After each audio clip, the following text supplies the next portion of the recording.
This edging is wide. It is worked over 4 stitches at each side of the fabric. So if you want to add this edging to your project, cast on an extra 8 stitches. And because it is so wide, it helps a lot to separate the stitches of the edging from the stitches of the main fabric with a stitch marker at each side of the work. In the first row of the edging, we're gonna bring the yarn to the back of the work, and then we slip the first stitch purlwise from the left needle to the right needle. That means that we insert the right needle into the stitch from right to left, and then slip it from the left needle. And then we knit the next stitch. And we repeat this sequence one more time. So the yarn is still at the back. We slip 1 stitch and knit 1 stitch. Then we slip the marker if you choose to use them, and work the stitches of the project in whatever pattern you like. I'm gonna simply knit them because it is easy.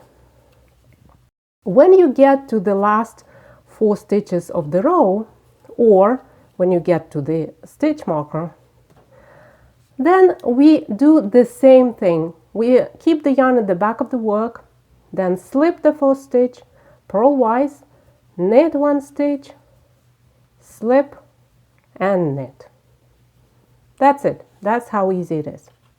In the next row of the edging, because this edging has a 2-row repeat, we're gonna bring the yarn to the front of the work, and we do a very similar thing. We slip the first stitch purlwise from the left needle to the right needle, but this time we keep the yarn at the front of the work, and then we purl the next stitch.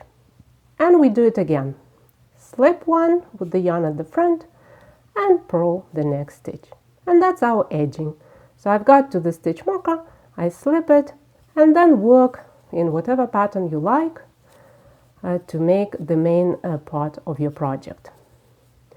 Once you get to the second stitch marker or to the last 4 stitches of the row, then we do, you probably guessed it, the same thing. We keep the yarn at the front, then we slip 1 stitch, purl the next one, slip and purl.